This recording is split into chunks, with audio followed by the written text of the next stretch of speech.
On the brightest night of the moon, a faint cry echoed through the deep mountains. Though the cry was small, the moonlight gently reached down toward the child, and at the end of that sound, a great shadow was quietly approaching. Heavy footsteps, vast wings, and a gentle breath. The dragon carefully cradled the basket. Inside it, a tiny baby lay with its eyes softly closed. The dragon said nothing. He simply looked at the baby with the gentlest gaze. Even the wind held its breath, and the moon quietly hid behind a cloud. And so, the meeting of a small life and a great being had begun. The dragon held the basket close and quietly stepped into a windless cave. Moss covered the stone floor, and though it was dark, it wasn't cold. With a gentle breath, the dragon wrapped the baby in warmth and stillness.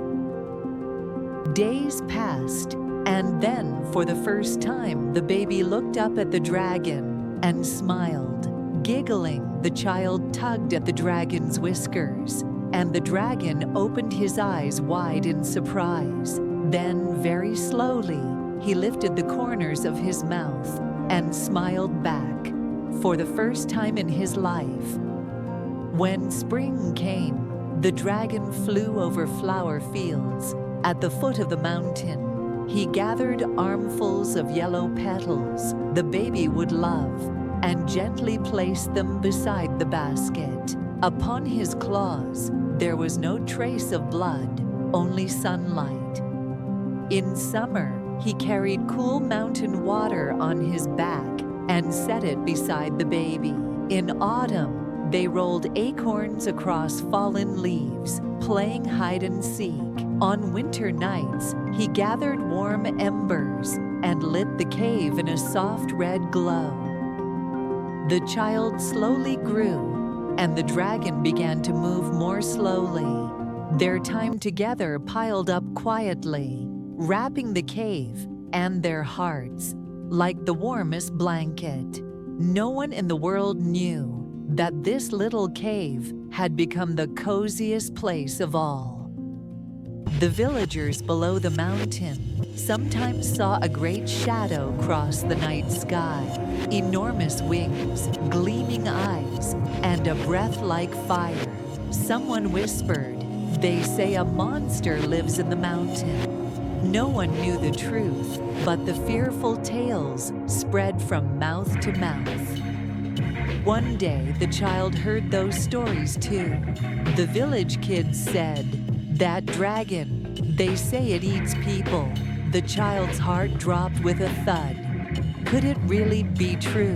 A tiny cold doubt quietly took root in his heart. The child who once laughed while riding on the dragon's back now often sat far away. When the dragon offered bread, the child simply said, "It's okay," and turned away.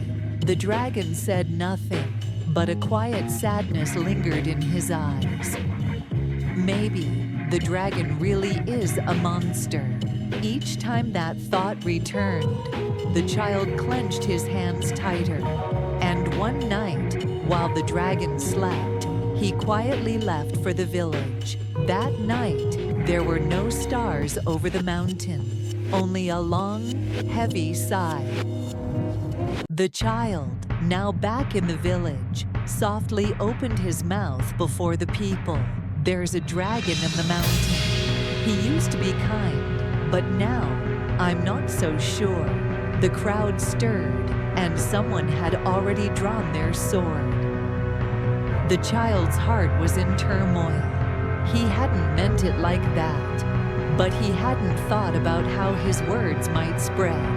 No, he won't get hurt, right? But above the mountain, dark clouds began to gather like smoke. "Monster, come out!"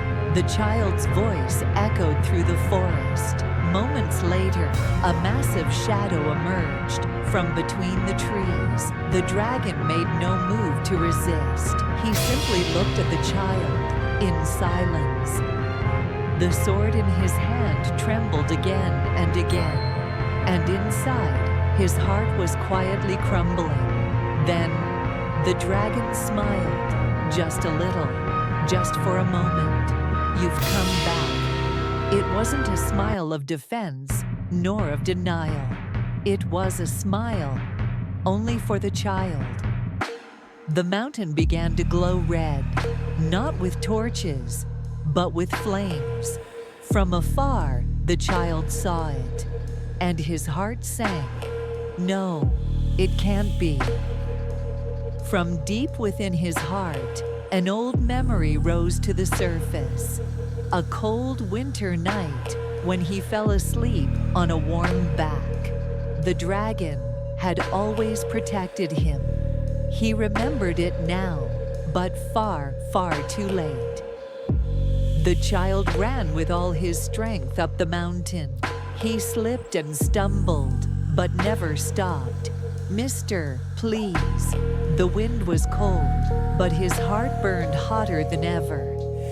Ash fell upon the dragon's fallen back. The child knelt before him and gently reached out his hand. "I'm sorry for not believing you." The dragon quietly nodded. That was their final goodbye. A single scale lay on the ground, glimmering softly. The child picked it up and held it close to his heart. Then he watched the last embers fade. The warmest presence in the world disappeared that day. Time passed, and the child grew into an adult. A small altar stood upon the mountain, and once a year, incense gently rose into the air. People now said, "That dragon, they say he once protected us." Long ago, a dragon who once flew through the sky folded his wings and stayed upon the earth.